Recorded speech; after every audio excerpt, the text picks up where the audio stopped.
I suppose, because we also could pull something pretty sweet here too. Let's see. What is this? Exile target creature, planeswalk.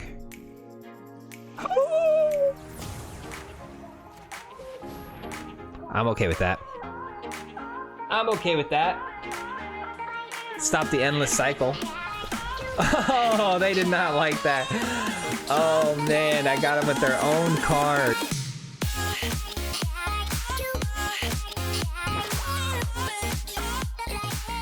Welcome back to the channel today, guys. Thank you so much for clicking on my video. In today's video, we have a Relic Robber deck, and it's going to be revolving around the colors of Boros, and it's also going to apply Winota, which is a super powerful card. Today's video, I had a very short amount of time to record it because it is New Year's Eve, which Happy New Year's to all of you out there. Thank you so much for watching the video today. We wanted to make sure we played a powerful deck that I knew I was going to win with, and a Winota deck is one of those decks. It's super powerful. Winota, Joiner of the Forces, it's a great card. I'm sure a lot of you guys already know what it is, but before we just jump into it and break down all the cards in this deck, if you're not already subscribed to the channel, just be sure to do so really quickly. It's a free way to support the channel and help us grow. Also, there's some links in the description below to the Twitch channel where we go live every single Wednesday, and some social medias. I'd love if you guys, wouldn't mind giving those a follow as well. But let's go ahead and jump into it. Before we get started in breaking this down, though, I do want to let you guys know there were a few situations in this video that I'd prefer not to get spammed a bunch of comments on. I misplayed Haktos. I know that. I figured it out at the very end. I don't typically ever play Haktos. Haktos has this. We'll start with Haktos. We'll break down Haktos first. That way we can kind of explain what happened here. But Haktos is a very, very cool human warrior card. It's a 6/1 for a 4. We're running 3 of them because it's a legendary creature, so we can't actually have 2 on the battlefield at once. But its ability I didn't actually read because I thought I was refreshed up on it already. I thought I already knew, but it's been so long since I played this card or played against it that I actually got the card reversed and backwards. Haktos enters the battlefield. It chooses 2, 3, or 4 at random. I thought once it got one of those numbers, say for example it got a 3, it had protection from converted mana cost of 3. It's actually the other way around. If you just read the second half of the card on like I did, Haktos has protection from each converted mana cost other than the number, so it's actually better than I thought it was. But I was playing it in a way where I'm using my brain thinking that it has protection from that number, but it actually is the opposite, and it had me confused at a couple of points. Very last game I realized it. I'm like, oh, I just made a misplay with Haktos because I thought I made a... You'll see. There's no need to go into it, but yeah, no need to tell me, guys. I got it. I figured it out. It is what it is. The rest of the deck is pretty awesome. It's very fast. It's aggro. It's I don't typically play aggro, but this is an aggro deck I can get behind because it has a lot of cool little combat tricks. But basically, Selfless Savior is going to kick it off with 4 of. Selfless Savior is an indestructible creature. I'm sorry, it gives indestructibility to creatures if you sacrifice it. So there's a really cool combat trick there where you can swing it with other creatures, protecting them. Selfless Savior is a 1-drop and it is a dog, so it does trigger our Winota. We also have Hallowblade as one of our humans. Hallowblade is a 3/1, also gaining indestructibility if you discard a card and tap it down, which can cause some grief if your opponent tries to get rid of it on your turn pre-combat phase, because you do tap down and you're not able to attack with it. But Hallowblade is really good, hard to get rid of, super powerful, does a lot of damage, and especially if you pull a couple of these on the Winota trigger, it can do some massive damage. And then I went ahead and I put in 4 Rimrock Knights here. This is kind of a unique card to the Winota decks I've seen. I personally, I don't see a whole lot of people running Rimrock Knight in Winota decks, but it is a dwarf, so it does actually trigger your Winota, but also it has that combat trick of pumping something up for 2/0, which is really nice early on, especially if you want to be really aggro. And then we got 4 Robber of the Rich. This card, you're going to see. Watch until the game where we actually go. I think it was against Mono White. Robber of the Rich, we stole so many things from our opponent. We were just having a ball with their cards. This card is so much fun. I really do enjoy it. As far as Mono Red goes, not a huge fan, but Robber of the Rich is one of those cards I really enjoy playing. And then of course we have 4 Bonecrusher Giants because it's a really good card in the meta. Everyone, honestly, if they're running red, probably should have some form of a Bonecrusher Giant in their deck. We have 4 of, and then it also triggers Winota because it is a giant as a creature. And then our 3-drop, of course, we already went over it, Relic Robber. This is probably my favorite card in red. I love the ability that it can, deal residual damage over time. That to me is such a cool effect, and a lot of people misplay against this card. If you hit them with the Relic Robber, sometimes they'll allow combat damage to go through. Say they get down to 1 HP, not realizing that that additional damage is going to apply after the combat is over and their turn starts.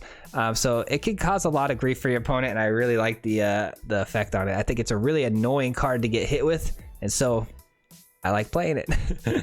All right, and then we got 4 Winotas because Winota is fantastic. It is kind of like a flip of a coin though. Winota can be really good or it can be really bad depending on your opening hand. If you have a handful of humans, it's not very good. If you have a handful of non-humans, it can be really, really overpowered. Probably one of the most overpowered things that could happen to you if it gets the right curve. And then we have 3 Kenrith to top it all off. And Kenrith is obviously a human, and it does a lot of really cool effects. In this particular deck, all we can do with it is gain haste and, you know, gain 5 life, which both pretty irrelevant in this aggro style deck. It's just mostly a big 5/5 body that Winota hits, and it's really, really strong. And then we have Embercleave. Let's talk about this for a second, because Embercleave is a no-brainer. Super powerful card. Obviously, people use this card in every mono red deck in the world, but we use this card, and there's going to be a situation that comes up I still am baffled on. This I will give you full reign over the comment section below. Have at it. Let me know what may have happened, if I got bugged or what it may have been. But there was game number 2, I believe. We attacked with 2 Selfless Saviors and a Hallowblade, and we had the proper mana. We had 2 red mana open and a white source, and when we swung in, that was 6 mana. You can even see in the video, if you slow it down, it actually goes from being a 6 cost mana to the 3 like we thought it would, and it just skipped right through the attack phase. It just blazed right through it. I checked. I didn't misclick. I didn't double click super fast. I declared my attackers, and before I knew it, they were attacking. Didn't even actually give me the option to put the Embercleave on my creatures. Don't know why. Still bothering me to this moment. I don't know if it triggers you if someone complains over and over about something. I'm not trying to complain. I'm just saying it was really weird. I don't know why, and it's in my brain, and I really want to know the answer. But yeah, we don't know why that didn't work. But Embercleave is very powerful, obviously on the top end, winning you the game. And then our mana is about as basic as it gets, 10 apiece on the red and white source, and all of our dual lands. The reason we don't have any like Fabled Passages or anything like that is that this deck needs to tempo out. It needs to be fast, it needs to be quick, and we need to out aggressive our opponent. That's why we have all fast lands. I didn't want to mess around too much with any sort of tap lands, anything like that. And I mean, we went, what is it? I don't even know how many games we played. I can go back here and just do a quick look. I think we played 8 games, and I think we won 7. So very strong deck. Do with that which you want, and I am going to go ahead and pass it over to the gameplay footage now. Thank you guys so much for watching. Enjoy this gameplay footage. I know I had a lot of fun playing this deck, and it was really powerful. Easy to win with. Pretty basic standard swing, hit your opponent's face. So enjoy that, and then at the end we'll come back and we'll wrap it up with final thoughts. We'll see you guys then. Peace. All right, here we go. We're going to be playing some Winota today. I know Winota is so powerful. It's a card that we don't really touch on too much here on the channel. I've played a version of it right when ZENDIKAR came out, but this is a different version. It has Relic Robber involved, and I know it's going to be super powerful, so I'm willing to give it a shot here and see if we can't right away, right out of the gates. This new season just hit probably 10 minutes ago. Hopefully getting a really fast start with Winota. Just absolutely going through people with it as quick as possible. We have Haktos here. I actually don't mind Haktos in the opening hand. It only takes 4 mana to play, and it's a very powerful card, so. They hit a Hallowblade, and we pull another Hallowblade. Alright, well, it's something, but it is a human. We don't really need the human. I'm really not willing to make this trade, but I don't think they are either. Yep, I didn't think they were. We had to get the damage through, so I didn't think they were willing to make that trade, so I was willing to gamble it. We are willing to drop Haktos here, too. Yeah, I think we're willing to drop Haktos over anything, because I don't think we're going to get the mana. We never do, so. Does that sound crazy to some people? I'm sure, but I definitely think we need to land. Winota has to hit, so. Take it. Take the Haktos. We already have a turn 4 play that we're wanting to play. We need to land for it, so gotta do what we gotta do. They're afraid of the Hallowblade, and I don't blame them. A 2/2 coming down seems pretty good, especially if we can activate the indestructibility. So Relic Robber here is going to get us a lot of value because it's gonna place some little O1s on their side that are gonna deal residual damage to them, little artifacts. So we gotta make sure that survives. Okay, and let's go ahead and give you indestructible so that way they can't attack without worrying about that. And then Winota hits here, and I think we just start running away with the game, hopefully. I could have stomped that Enforcer, but I think this is more important. Yeah, swing all. Swing all here. We hit a Kenrith. We hit a Kenrith. Let's go. Wow, they take all of it. They don't even try to block. And now they get themselves a little relic. And now they're on the clock. They have a minimum of 8 turns to try to figure this out. And even if they want to play the Extinction event on us, that's fine, because Relic Robber and the Artifact are both different converted mana costs. So you're either going to keep the Relic or you're going to take the Robber away for future relics. GG. All right, here we go. Game 1 went pretty quickly. How fast was that? That was like 3-minute game? Jeez. All right. Anytime we have fast decks like this, it always makes me like, I gotta really keep an eye on like how fast we're moving here. All right, so. Excuse me, that was disgusting. All right, so we got the Selfless Savior down. We're looking to get a Winota trigger off of that, so that's kind of nice. I don't like ever having humans in my hand. Obviously, this deck is pretty simplistic, man. You don't want humans in your hand except for Winota. It comes down to a lot of luck. It really does. We're really gonna get milled right now. Unreal. We can go Hallowblade to get some extra damage in next turn, and then play the Savior on turn 3. Get 2 Winota triggers turn 4. Seems pretty good to me. What doesn't seem good is I hit my Relic Robber in the graveyard. That's the whole reason I wanted to make this deck, is I love the Relic Robber. I love that card. It's absolutely one of my pet cards right now. We should try to make like an enchantment Relic Robber where we just give it a bunch of enchantment buffs. That'd be fun. Jeez, man, they are milling us so fast here. All right. Bonecrusher Giant. Now that's something. We really got to hit a land. Oh, geez. Are we going to even hit our land? Is it going to be like that? Is it really going to be like that, huh? All right, let's get through some damage here. I think we're just going to slam the Bonecrusher Giant. It's a pretty simple game plan. Slam what you can, and or we could kill that. Could kill that and just play the... Yeah, let's do that. Let's kill it. And play the Savior, because they are going to play another one. And having 2 of those out there would be really annoying. We try to get all the damage across that we can, so... Now we just pray that the magic gods bless us with the land. That's it. It's pretty simple. Nope. Because it's Magic, the Gathering Arena. Why would you get a land when you need it? Silly. Don't be crazy. Don't be crazy. Alright, let's get some merfolks out of the way again. Just kind of thinking about slamming that Bonecrusher that time, but you know what? This is fine.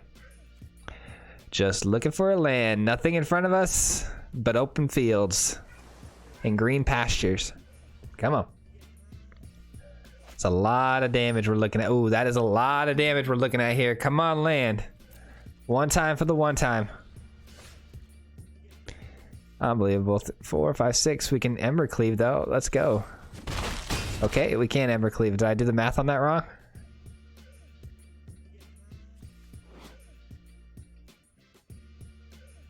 Okay, did I do the math on that wrong? That should have been worth 3, right? Am I crazy?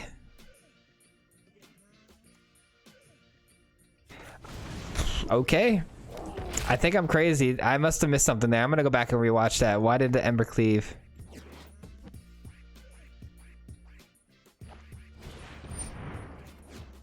I must have clicked through too quick, maybe? I don't know. What in the world am I... How did I make that mistake? What just happened? I'm like, did I really misread Embercleave? I thought I knew how that card worked, but apparently I do not. 4, 5, 6. We did 3, 3. Attacking, yeah, we had the mana open for it. Yo, this is crazy. All right. Well, now we got Winota, so we'll never know. I think I just clicked through too quickly. Yikes. What a good way to start off this video. Second game. Okay, cool. 9 damage coming through. All right. Looks like we would have went Embercleave there. We would have won that. Can they mill us before we can kill them? Probably not. I'd say we pretty much got this one in the bag, but I really got to figure out what just happened there. It's a lot of cards. So they just drew, what, 8 cards, right? 8 cards, and then this triggers 2 for each 8, so 16 cards. We still have half our deck. They have 1 spell left, though. If it's an op, that still shouldn't be able to do it. I think we win. Just resolve all here. Pretty sure we won. I think we were just a little faster on the damage than they were on the mill, so GG's to them.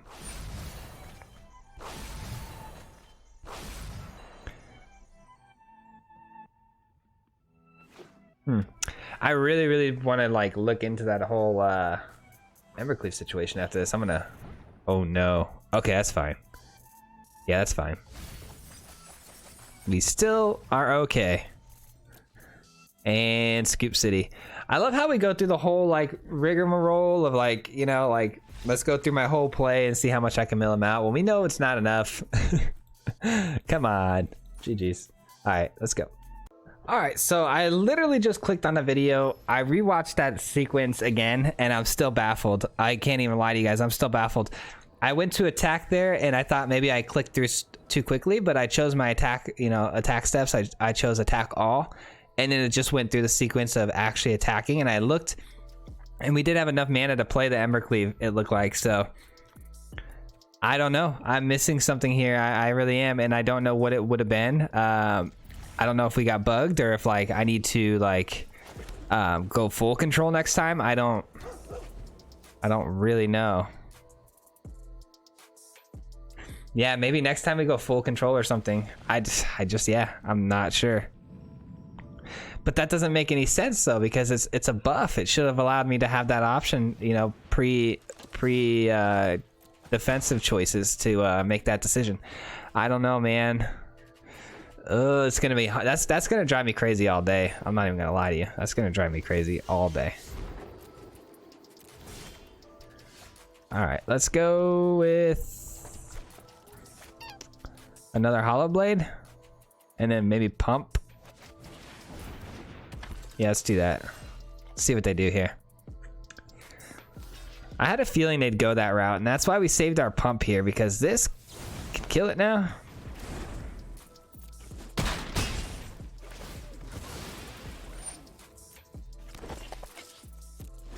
I had a feeling they'd take that block, because why block the Hallowblade, you know, because a Hallowblade could give itself indestructibility, or I could even sack the dog. So I had a feeling it would go that way, and that's why we went ahead and ran the Rimrock Knight there. I legitimately can't even concentrate right now, because I'm like, I know somebody in the comments is probably going to say something like, hey, dumb, you realize that you can't do this or that or whatever with the Embercleave, and I'm going to be like, man. Really got me, man. You really got me. It's just 1 damage. I don't really need to block it and discard a card. That seems pretty low value. All right. So we got another land. Okay. Let's go here. Swing in here. Hold up the Bonecrusher Giant for the Phoenix of Ash. Phoenix of Ash can pump... only attack, right? Yeah, it can only pump its attack, not its defense. So even after they pump, we can still Bonecrusher Giant it. So feeling pretty good about this. I feel like we're out aggroing the mono red here, which is great news for us. I think they went first too. I honestly can't remember, but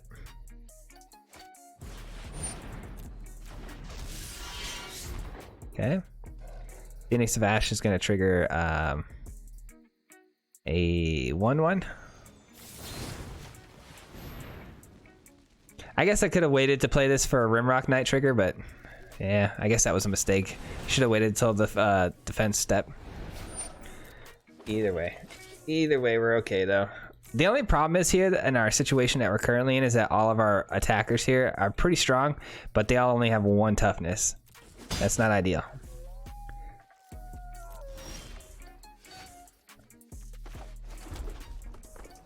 I think I want to not play Kenrith right this second, do I? Not really, huh? Not really. I think we hold up the combat tricks and playing Bonecrusher Giant. Let's do it. Let's go ahead and swing in here, see what they do. See how they block. They're probably going to block the Rimrock Knight here, I'm sure. Yep. That's fine. We go ahead and do this. We get in for 8 damage. Almost there. We are almost lethal. And then if only this Bonecrusher Giant hasn't been activated yet, but it has, so can't dwell on the past.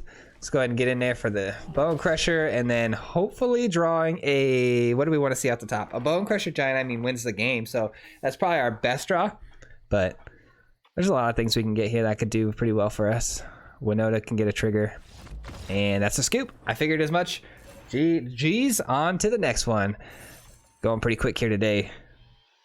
All right, we're cruising pretty quickly here today. I'm kind of glad we are though, because today's a weird day. I really want to get this video out to you guys as soon as possible, but like I wanted to make sure we at least had a Friday video like normal, being that I'm off this week. But my wife is not off this week, so things have been a little tricky around here. I've been watching the kiddos and stuff, so it's been pretty tough to get a video out today. So I wanted to, that's why I kind of chose the Winota deck. I wanted to make sure that we got a deck out that was strong. I knew would win really quickly. I knew we could get some wins with really fast and post out there for you guys. And I knew Winota was something that I really wanted to revisit, but also the Relic Robber is something I've been wanting to play too for a while.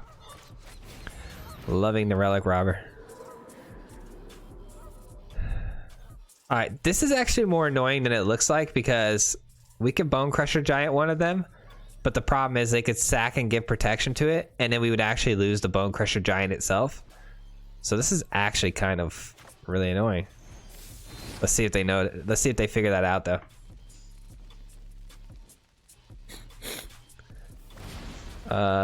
Return. Okay, I mean, same thing. We still lose a Bonecrusher. Pretty lame. Let's get in there. What do we hit? Oh, okay. It's not bad. I don't think the game will last that long till turn 7, but you never know. And I was supposed to do a Rimrock Knight trigger there, but I forgot because I was talking about the dang card we just pulled. Big yikes. All right.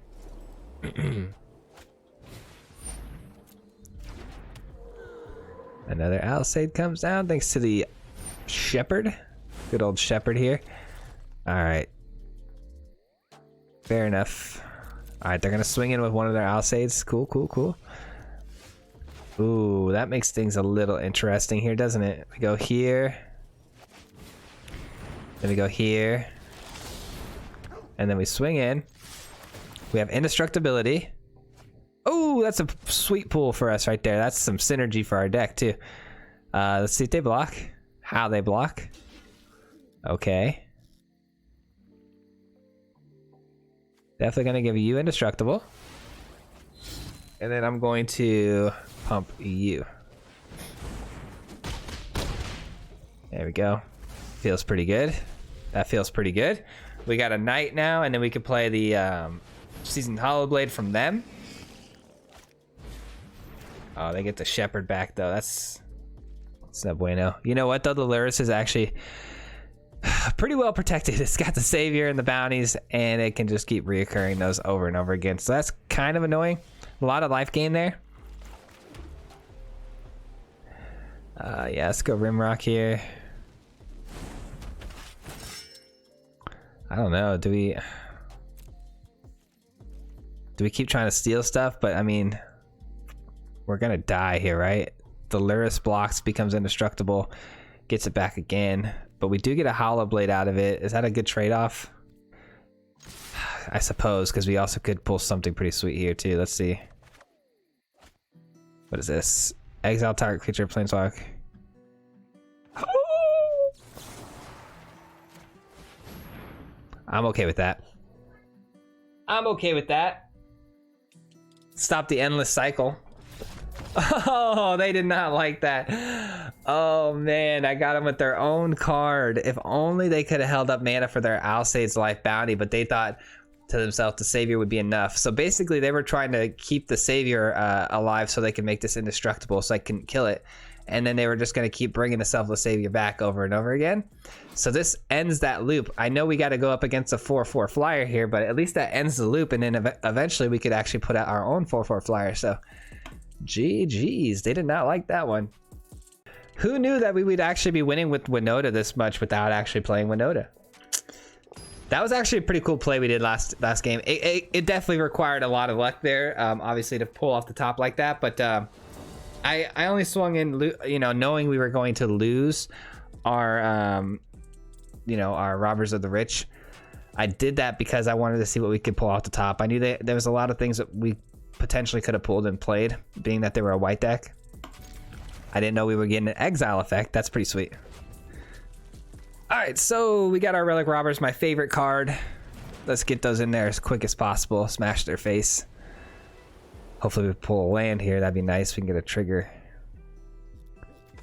Our two best humans, though, are in our hand at the moment. All right, they swung in. I actually love that. Absolutely love that. What do? Do you take the draw, or do you allow the damage to get through? They make the block. I personally would take the block. You've already got one edge wall. Now you got to deal with getting one damage every single turn. But you do get to draw two cards when you lay down the Lovestruck Beast here, or the Bonecrusher Giant. Bonecrusher Giant, though, would probably want to stomp the Relic Robber. They also could stomp the artifact. That's always an option. Kazandu Mammoth, interesting. Okay.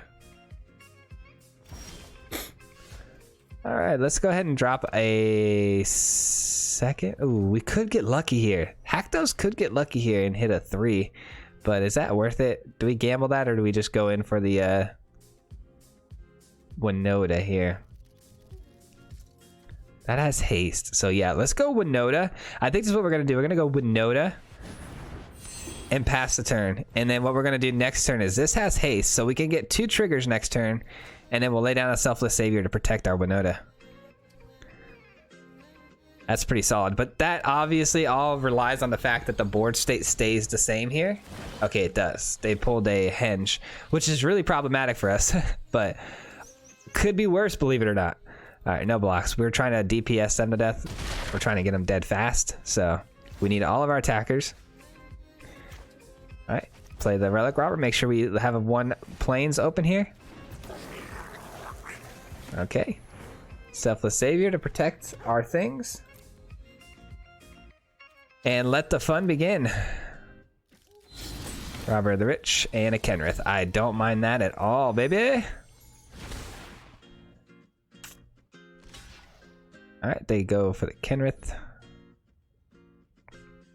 Which means if they take both these relics, I'm going to be super happy because that's 3 damage a turn, which negates their Henge. But it doesn't negate the fact that they can obviously draw an insane amount of cards. All right, they take the 2 that are highest. That makes sense. But again, they're taking 3 a turn now. 3 a turn is a lot of damage, man. They better hope they run Storm's Wrath. I doubt that they do, but you never know. You never know. And then we can get a Haktos down here just outright from the hand, and then hopefully get a couple triggers again with Winota. I don't see a way out of this for our opponent here. They got the Henge down, which is helpful, obviously. But I actually didn't mind them playing that last turn because it allowed us to set up our play. I was much more concerned about like Bonecrusher Giant stomping a relic and slowing down our play. I don't mind blocking with the Selfless Savior, you know, but the problem with blocking with the Selfless Savior is that, you know, we lose our indestructibility, which could be really helpful down the road.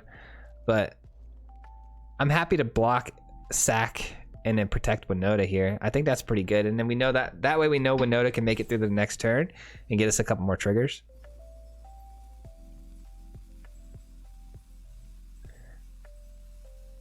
And Haktos does not have haste, so we really want to I think swing in first.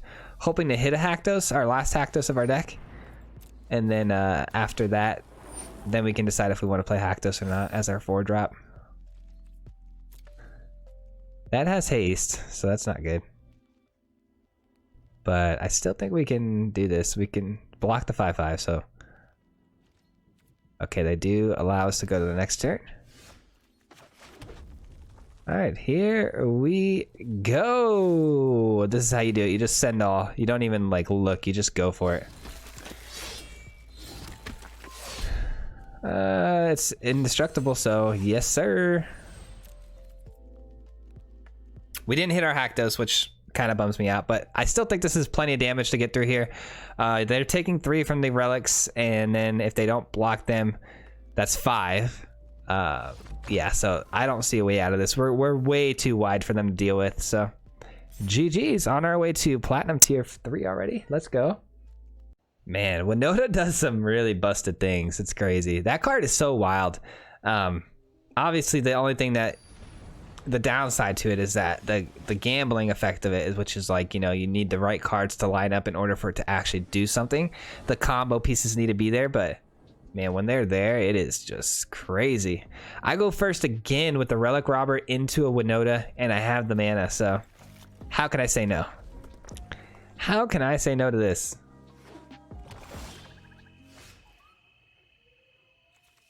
I'll tell you how. I can't say no. Oh, you know what I should have done there? I should not have played the robber there. I looked over to fix my music, and I didn't realize I actually just drew a Rimrock Knight. That was probably a better play there. We hit a land. Oh, we hit a Crawling Barrens. That's kind of good.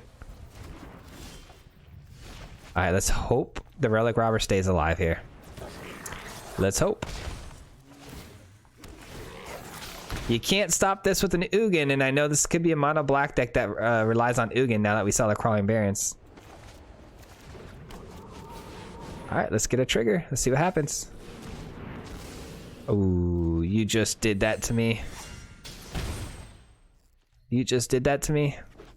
All right, well, Winota's looking at. Oh, that is not the card I wanted to see. Holy cow. Dude, that actually kills everything I have. I have to kill that. Oh, no. Oh, no.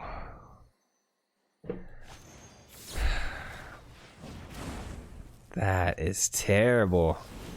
That thing kills my Rimrock Knights. That thing kills everything. Dude, that is such a good card to play against us. What are the odds? Like, who plays this card other than one of my decks? I had it in one of my decks. But who plays that card, man? If I play the Rimrock Knight right now, it dies automatically. In case you guys don't know, other creatures get -1/1.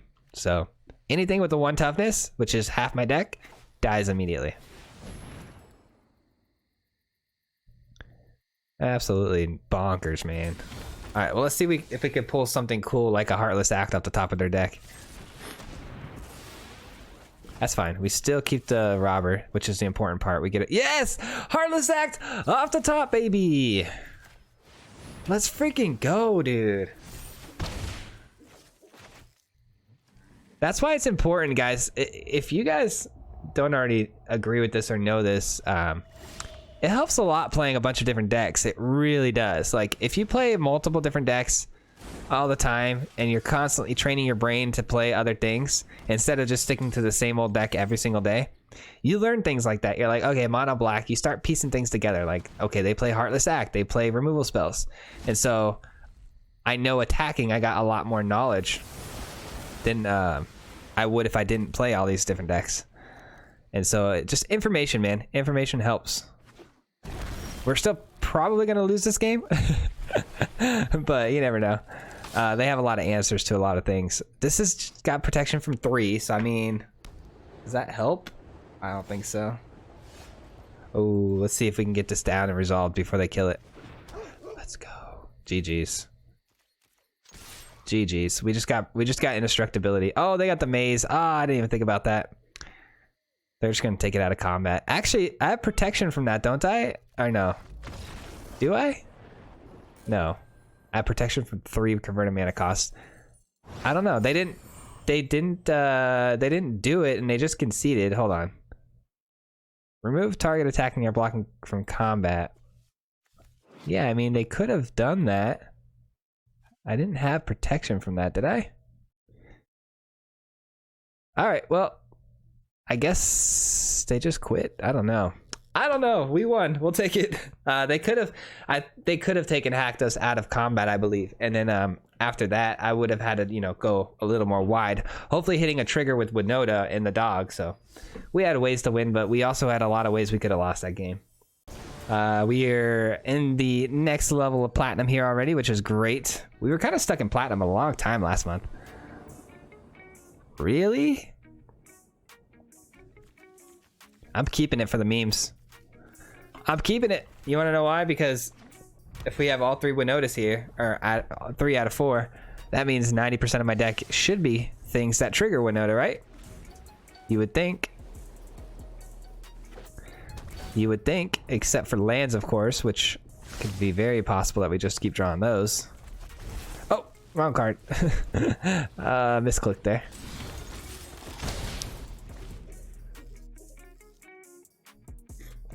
Misclicked. Imagine if, like, your opponent could see that you just did that. They'd be like emoting at you, laughing at you, hitting you with the oops.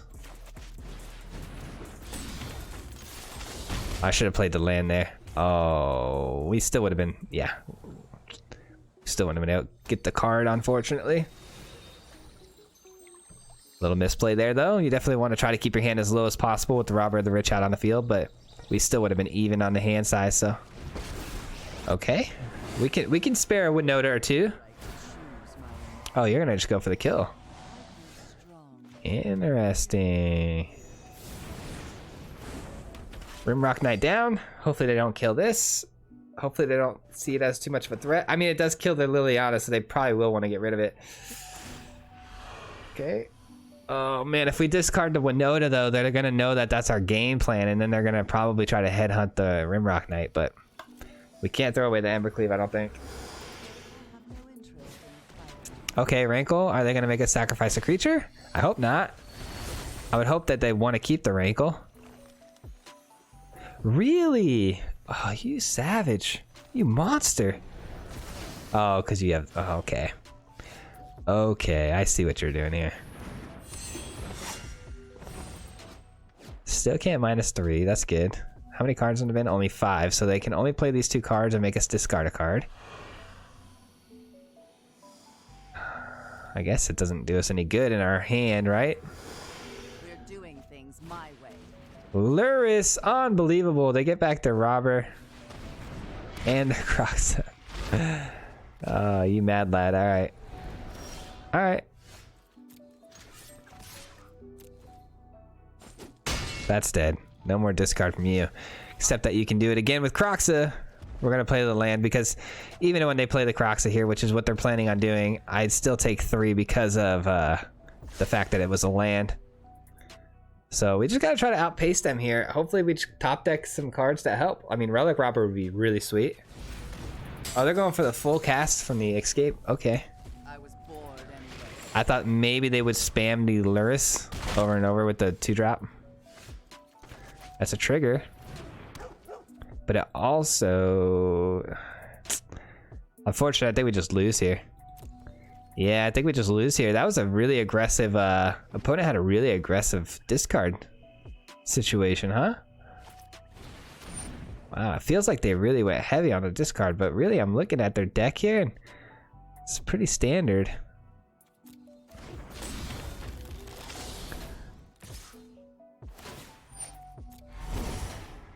All right. I have to take it, right? It's my only hope is getting that trigger with the Selfless Savior. All right, let's see what we get with the trigger. Hopefully something. And that's why Winota is 50-50, everybody. Winota is so give and take, you know? We had a really good run so far with it, though. We really did. But yeah, sometimes you lose. It happens. All right, we got to pick up one more W real quick. One more W, end this video strong, and then I got to get some food in my system, man. I'm hungry. What time is it? 4? It's New Year's Eve too when I'm recording this. I hope you guys all have a fantastic New Year's. Yeah, sure. See what we can do with it. Probably not much, but let's see what we can do with it. You hate to see that. You really, really do. It's a cool name. Oh, it's a cycling deck. Ooh, we gotta be really fast. There's Winota. There's Winota. I'm gonna go ahead and play the Rimrock Knight out right here as a 3-1. He might be wondering why you're not pumping the Selfless Savior first to get more value. That's because we could top deck a 3-drop. If we top deck a 3-drop, we want to keep this curve going into Winota as fast as possible. All right, so the Fox is out, which we don't really mind. We don't care. Because if they bank all their, if they put all their eggs in the basket of the Fox, that's fine. We can go super wide. And look at that. We get rewarded with a 3-drop. Beautiful. We're definitely going to swing in with it because we want to get that relic. And if they block, then we can kill it. I'm happy. Happy to make that exchange. Happy to make that exchange all day. That's still 2 triggers with Winota.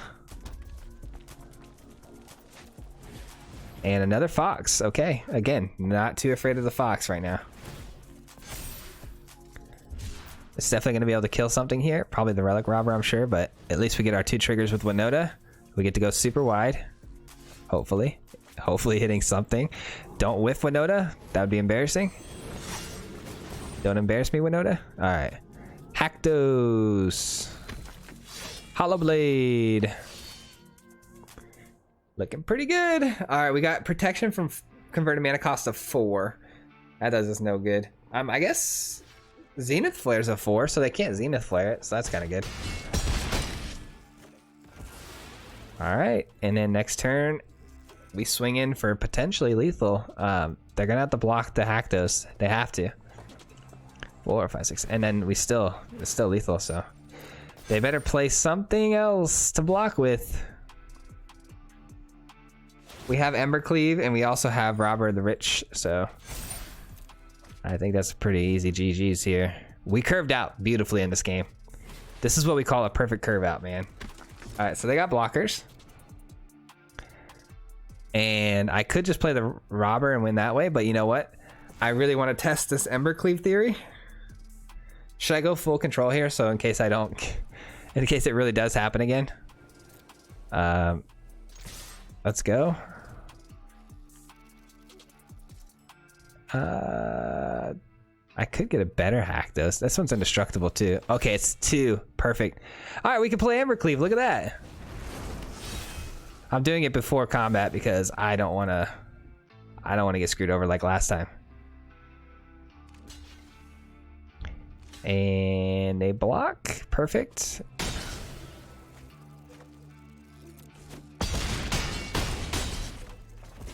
We are indestructible, but I'm also curious too about the protection. Protection from converted mana cost 2 other than... Oh, other than 2. Other than 2. Have I literally been reading my Haktos wrong this entire time? Yo, hopefully no one... You know what? I'm just gonna be outright about it. Don't let me know in the comments I've been reading Haktos wrong this whole time. I get it. I just saw it. Whatever. Haktos has protection from anything but the converted mana cost of the choice, so that explains why that was able to block. I should have kept it at 4. 4 would have been better. GG's. Well, that's the deck, guys. I hope you enjoyed. Let's break this sucker down. All right, we are back. Thank you guys so much for watching the gameplay footage. I really appreciate you if you made it this far into the video. You guys have no idea how much that actually means to me. The algorithm, it helps that. It helps everything about the channel as far as supporting it and getting it out to more people and getting it more views and getting more eyes on the content. So thank you so much for that. Let's talk about it. I feel like the deck was pretty powerful. Like I said in the beginning, there wasn't much about this deck that, could be changed to make it better. There's obviously so many variations of Winota. You could change so many moving parts of this deck and it'd still be super powerful. I honestly just wanted to revisit Winota because we've only done one other Winota deck ever, and it's just something I really wanted to get back to just one time, to see what it was about again, see if anything really changed other than the Relic Robber. And it's pretty much the same deck as it's always been. Easy to ladder up with. But yeah, let me know your thoughts in the comments below as far as like things maybe you would play in the deck that you would change out, or if you have your own Winota deck, explain to me why it might be better than mine.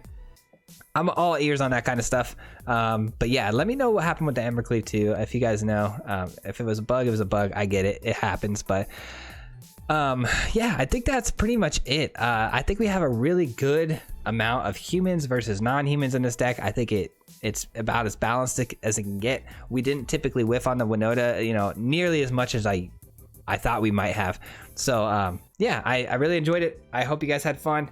That's it for this video. I think we'll try to maybe post one more before Monday, and then on Monday we'll probably go back to our original schedule, which was every Monday and Wednesday, and then sometimes Fridays, because I do go back to work. I do apologize, but man, it's been a fun week. I will say it has been an absolutely fun week, being able to pump out as much magic as I possibly could. I think we got 4 videos out so far, potentially coming up on a 5th one this week, and I think that's it. We'll wrap it up here, and we'll see you on the next video.